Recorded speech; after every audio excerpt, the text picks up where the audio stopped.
have some truly scary, chilling, and terrifying Reddit horror stories that will leave you questioning reality. These stories are unsettling, eerie, and absolutely mind-blowing. I had a great time picking them out for this video, and I know you'll love them too. So whether you're studying, relaxing, or just in the mood to get scared, this is the perfect video for you. But before we dive into the nightmares, make sure to smash that like button and subscribe to the channel. We're on our way to 10,000 subscribers, and with your support, I know we can get there. A few months ago, something happened that I still can't shake. For some reason, I agreed to go with my friend Danny to a house party during our first year of high school. Even though I wasn't actually invited, Danny managed to pull some strings, and I figured why not. Since I couldn't drive, I decided to ride with him. When we arrived at the house late that night, Danny told me to leave my phone in the car. He claimed I might lose it, or someone might try to steal it while I wasn't looking. I found it odd, but nodded along and stepped out of the car with him. The party was happening in the backyard, and as I scanned the crowd, I saw groups of people drinking, smoking, and maybe even doing something stronger. Danny encouraged me to mingle, so I did, drinking way too much in the process. After a while, I realized my vision was getting hazy. I leaned against the house for support and glanced at my watch. It was either midnight or 1 a.m. I knew it was time to leave. I started looking for Danny, fighting off my overwhelming urge to collapse. But after searching the yard and asking around, I couldn't find him anywhere. No one had seen him. That's when I remembered. My phone was still in his car. It had disappeared with him. Walking home seemed like my only option since I lived relatively close. The night was chilly, and I briefly considered asking someone for a ride. But I didn't know anyone well enough to trust them, so I started my trek home alone. As I stumbled down the street, my mind raced. Why had Danny ditched me? Why did I listen to his stupid idea about leaving my phone behind? I cursed myself for drinking so much and making such careless decisions. Eventually, I had to stop walking because I was exhausted. I wrapped my arms around myself, trying to stay warm. That's when another thought hit me. Hitchhiking. I stuck out my thumb, hoping someone would stop. A few cars passed, ignoring me, and my nerves started to build. It was after 1 a.m., and I felt like I was running out of options. Just as I was about to give up, a gray pickup truck slowed down and pulled up beside me. Relieved, I staggered toward it. The window rolled down, and an older man with a thick beard leaned out. "Need a ride?" he asked. I told him yes and gave him my address before climbing into the truck, grateful for the lift. As we drove, the man tried to make small talk, asking what had happened to me. I was too out of it to hold a real conversation, mumbling incoherently. When we turned onto my street, a strange feeling crept over me. Something about this guy wasn't right. Then we passed my house. My stomach dropped. "Hey, you just passed my place," I slurred, my instinct screaming at me to get out. But I was too drunk to move. I was about to demand he let me out when he turned to me, his expression dark and unsettling. "You know, you really shouldn't be hitchhiking drunk," he said with a smirk. "Makes you an easy target." Then he reached over and placed a hand on my leg. Panic surged through me, but before I could react, a blaring siren cut through the night. Red and blue lights flashed behind us. The man tensed up, muttered a curse, and abruptly stopped the truck. As soon as I heard the locks click open, I threw the door open and ran as fast as I could. The police officer rushed toward me, and I frantically told him everything. As it turned out, they were searching for a gray pickup truck because someone matching this man's description had stolen something from a store earlier that night. I don't know if it was him, but I was just relieved the officer had stopped the truck when he did. That night changed me. I accepted a ride from a stranger when I was at my most vulnerable, and it could have ended so much worse. From that moment on, I swore I'd never drink to the point where I couldn't think straight. I learned the importance of staying aware of my surroundings, no matter how much fun I thought I was having. It happened when I was in college, back when I was still living in a shared house with 3 other friends near campus. It wasn't a sorority house or a team house, just 4 of us renting together. I was known for never turning down a party unless I was deathly hungover, and even then I'd still sometimes go. My friends, Rachel and Sam, were excited about a big party at a fraternity house about 20 minutes from campus. It was a Sigma Phi event, and I wasn't about to miss it. We pre-gamed heavily at our place before calling a rideshare to take us to the party. By the time we arrived, I was already borderline blacked out. I had brief flashes of memory from the night, standing outside, The house with a crowd of frat guys, the DJ blasting music inside, and 2 beer pong tables set up in the kitchen. I vaguely recall playing beer pong with some random guy and talking to him for a while. After that, though, no one knew where I had gone. And I couldn't remember the last thing before everything went dark. I woke up lying on the grass by the side of an empty road, my head throbbing and my body stiff. It was pitch black except for a few light posts in the distance.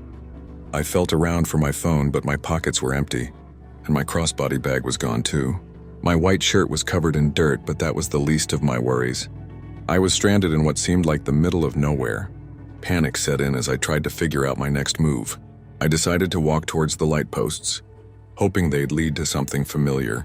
There were no buildings, no signs, just a road surrounded by trees. I leaned against a pole, my mind racing. I had no phone, no money, no way to call for help.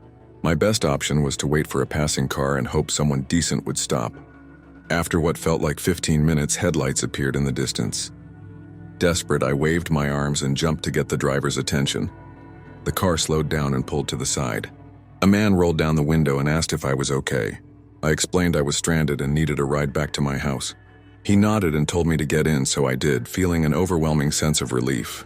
As we drove, he asked how I ended up there, and in my dazed state, I told him about the party and losing my phone.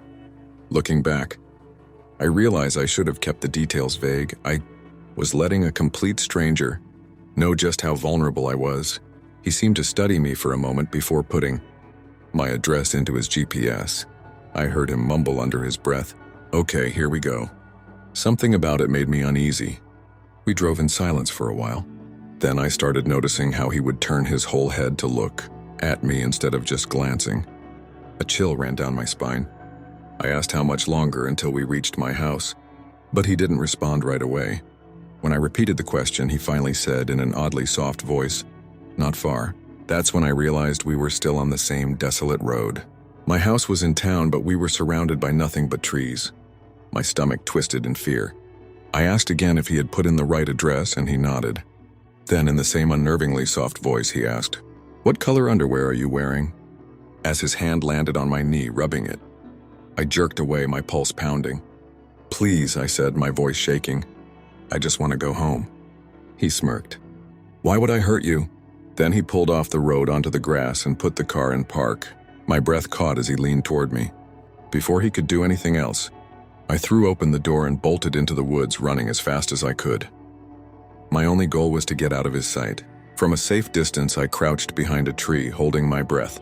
I heard his voice, no longer soft but yelling into the night. "Where you at?" "I just want to talk." I stayed completely still, hands over my mouth, until I heard his car door slam shut and the sound of tires screeching as he sped away. I waited even longer before creeping back to the road, making sure he was truly gone. Now I had a new problem. I was still stranded. I needed help, but I was terrified of stopping the wrong person again. I hid in the shadows at the edge of the woods until I saw another set of headlights approaching. This time I waited until I could see the driver before stepping out. It was an older man, and something about him seemed safe. He stopped, and I climbed into the back seat, too shaken to say much. Thankfully, this man took me straight home. By the time I arrived, it was nearly 4 a.m. Rachel and Sam were still awake, worried sick and debating whether to call the police. They had my phone and bag, which had somehow been left at the party. No one knew how I ended up on that road. Not even the guy I had been talking to earlier. After that night, I cut back on drinking heavily. I never wanted to be in a position again where I had to rely on a stranger for help. I was lucky, but I knew that luck wouldn't always be on my side. I was hitchhiking from Linz, Austria to Amsterdam, hoping to retrieve some of my artwork from an exhibition. It was October and I was 29 years old, eager to find a ride when I met a man at a gas station around 4:30 p.m. He was a Dutchman, somewhat unkempt and scruffy, with a small shabby car. He offered to take me to Amsterdam, and I hopped in, grateful for the ride. The day was crisp and clear, the sun painting the sky a golden hue. As we drove along the highway, we engaged in some small talk about where I was from. Then unexpectedly, he reached across me, opened the glove compartment, and pulled out a collection of passports. He handed them to me one by one, each belonging to a woman. The first belonged to a girl who he said had died in a motorcycle accident. The second was another former girlfriend who perished in a car crash. The third had succumbed to a brain tumor, and the fourth had died in a horse riding accident. I'm such an unlucky man, he sighed. I nodded uneasily. The atmosphere in the car shifted. Something felt off. Shortly after showing me the passports, he casually mentioned that he knew a shortcut. I assumed we'd pass through quaint little villages, but instead, he veered onto a dirt road leading into dense woods. At first, the forest looked serene, but as we continued, the road narrowed and the trees thickened, blocking out the fading sunlight. The deeper we went, the more ominous everything felt. Then he suddenly announced in his broken English, "No more speaking English." It wasn't a request. Silence enveloped the car, a suffocating weight pressing down on me. My heart pounded. Something in his demeanor had changed. I noticed his lips moving slightly as though whispering to himself. I quietly placed my hand on the door handle. The car slowed down. I started questioning whether I was about to die. Did he have a weapon? Was this the place where he took people who never made it out? My mind raced through every possibility, every escape route. My body tensed. I wasn't going down without a fight. Something primal happened then. Maybe he sensed my readiness, my absolute unwillingness to be an easy target. He suddenly sped up. The trees began to thin, and within minutes, the highway reappeared in the distance. We emerged from the darkened woods into the fading red and orange hues of the sunset. I could see houses now, small specks of civilization beyond the road. The man turned to me and asked if I wanted to stay at his house for dinner. Images of a grimy, windowless basement flashed in my mind. "No," I said, my first word since his command to stay silent. He pulled over to the side of the highway and let me out.